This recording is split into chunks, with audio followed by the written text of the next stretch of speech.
Gurukul education and cultural trust द्वारा पनवेल में आयोजित विक्ट्री सेलिब्रेशन 2025 कार्यक्रम में आज 125 बच्चों को पुरस्कृत और सम्मानित किया गया।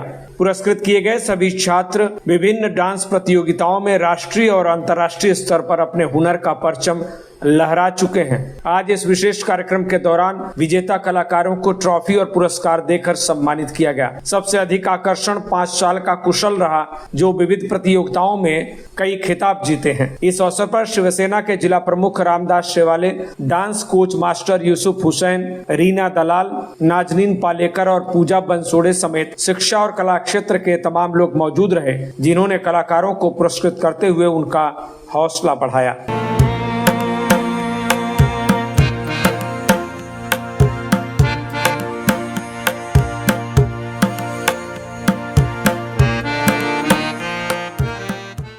गौरतलब है कि आज सम्मानित किए गए 125 नन्हे कलाकारों ने विविध स्पर्धाओं में 110 पुरस्कार जीते हैं। मास्टर यूसुफ हुसैन ने इन्हें ट्रेनिंग दी है, जिसके दम पर इन बच्चों ने नेपाल और मॉरिशस में बेहतरीन प्रदर्शन किया। वहीं शिमला, मध्य प्रदेश, असम, कर्नाटक, दिल्ली और उड़ीसा में डांस का परचम लहराकर पनवेल और गुरुकुल एजुकेशन ट्रस्ट का भी नाम रोशन कर दिया है। मास्टर यूसुफ हुसैन और शिवसेना जिला प्रमुख रामदास शेवाले ने कहा कि पनवेल जैसे पिछड़े इलाकों के बच्चों के कला गुणों को तराशना और उन्हें आगे बढ़ने के लिए मंच देना वाकई सराहनीय है। यह सब अंजनी सर्राफ के अथक परिश्रम और विजन का प्रतिफल है। मैं डांस जब से शुरू किया था, मैं बहुत कम बोलता था, बोलने मुझे आता नहीं था। इससे मैंने बोलने के लिए बनाने वाले हैं अंजनी में, और हमारा नेशनल लेवल तक मैं कभी गया नहीं था, मैं स्टेट लेवल में ही था।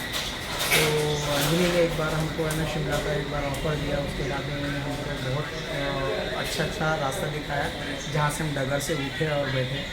लेकिन वहाँ तक सक्सेस होने के बाद में आज हम जो नेशनल लेवल का कंपटीशन कर रहे हैं, आज सिर्फ अंजनी की वजह से कर रहे हैं। और अंजनी अगर नेशनल लेवल तक नहीं पहुँचा रहे थे तो AIA का जो है वो ग्रुप हमको आज याद नहीं करता था। आज वो उनके ऑर्गेनाइज़र और सभी लोग हैं ना अंजनी का आभार मानते हैं। हम भी रॉयल डांस अकेडमी, गूंज डांस अकेडमी, दोनों गूंज डांस अकेडमी अंजनी ने खुद हमें ओपन करके दिया। मैं दूसरे के अंडर में जब काम करता था रॉयल डांस अकेडमी के अंडर में, तो उन्होंने बोला आप अपने पास इतनी कला है तो दूसरे के सहारे क्यों रहते हो, हम ओपन करेंगे। तो गूंज डांस अकेडमी अंजनी ने हमको ओपन करके दिया है। अंजलि मैम को मैं बधाई देना चाहता हूँ। हेल्प की वजह से सारा हो रहा है। गुरुकुल खाली इंडिया ने नहीं, मेरे मालूम है कि मैंने ही एक बार इनको हेल्प किया था। इंडिया में नहीं है, इंडिया के बाहर जाके भी आज इतने बड़े पारितोषिक, इतना छोटा सा बच्चा था, आपने देखा उसने इतने ट्रॉफी लाई थी, तो वो ट्रॉफी खड़ा करेगा तो उसका वो चेहरा नहीं दिखता था।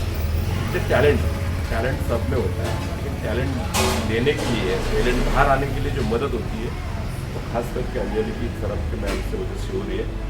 मैं उनको पहला बधाई देना चाहता हूँ।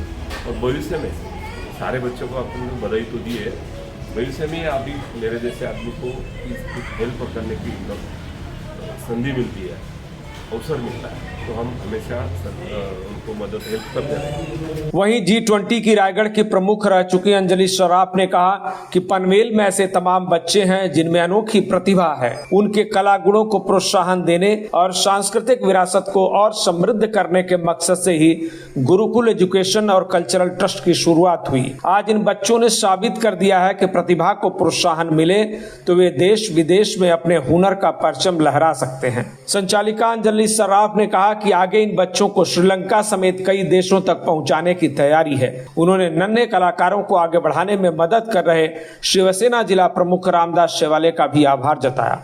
उन्होंने और क्या कुछ कहा, सुन लीजिए। सबसे पहले तो मैं अपने मम्मी पापा का बहुत ज़्यादा धन्यवाद करना चाहती हूँ, जिन्होंने मुझे सबसे पहले ये सिखाया कि भारतीय संस्कृति और जो हमारी भारतीय कला है इसे मुझे बहुत ज़्यादा फैलाना है। चाहे एजुकेशन सिस्टम में हो, चाहे आर्ट के डिपार्टमेंट में हो, चाहे वो स्पोर्ट्स के डिपार्टमेंट में हो, मुझे सबसे पहले उसे दुनिया भर में फैलाने का काम करना है। गुरुकुल के माध्यम से जब मैंने ये काम शुरू किया तो ऑब्वियसली मैं अकेले कैसे करूँगी सब कुछ, तो मुझे उस वक्त यूसुफ सर जैसे कोरियोग्राफर्स जो स्ट्रगल कर रहे थे, मैंने उनको और ऐसे बच्चे जिन्हें टीचर्स नहीं मिल रहे उनको एक साथ लाया और इस संगठन को बनाते हुए धीरे धीरे मेरी जर्नी स्टार्ट हुई और इस तरह से ग्रुप बड़ा बनते गया। क्योंकि मैं 1 साल G20 में काम कर चुकी हूँ, तो बहुत सारे गवर्नमेंट स्कीम्स का मुझे नॉलेज है। उस वजह से रायगढ़ की तरफ से मैं एक्स फॉर्मर स्पीकर रह चुकी हूँ यहाँ पे इंडस्ट्रियल रीजन के लिए और कल्चर रीजन के लिए। इस वजह से मैं जानती हूँ कि मिनिस्ट्री से मुझे किस तरह से सारे फंड्स निकालने हैं आर्टिस्ट के लिए, और उसी के लिए मैंने अपना कल्चरल ट्रस्ट जो है वो स्टार्ट किया, जिसका नाम गुरुकुल है। मेरे गुरु और मेरे मम्मी पापा की पूरी तरह से सहयोग और सहमति के साथ। और आगे का हमारा सबसे बड़ा प्लान ये हुआ कि हम ऐसे ग्रुप के माध्यम से यूसुफ सर की टीचिंग के अंदर हम ये सारे कला को धीरे धीरे पूरे विश्व में फैलाते जाए, ना कि सिर्फ भारत में। ऑलरेडी नेपाल तक हम पहुँचे हैं, श्रीलंका भूटान में हम जाने वाले हैं और मॉरिशस भी हम जा चुके हैं।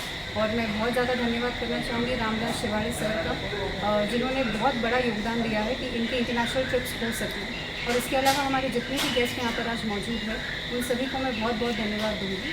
और मेरा पर्सनल कंट्रीब्यूशन एजुकेशन फील्ड में और आर्ट फील्ड में हमेशा चालू रहेगा मेरे Gurukul educational and cultural trust के माध्यम से। Bureau report, TV1 India. Latest updates और ताजा तरीन खबरों के लिए TV1 इंडिया लाइव को सब्सक्राइब कीजिए और नोटिफिकेशन पाने के लिए बेल आइकॉन को दबाना मत भूलिए।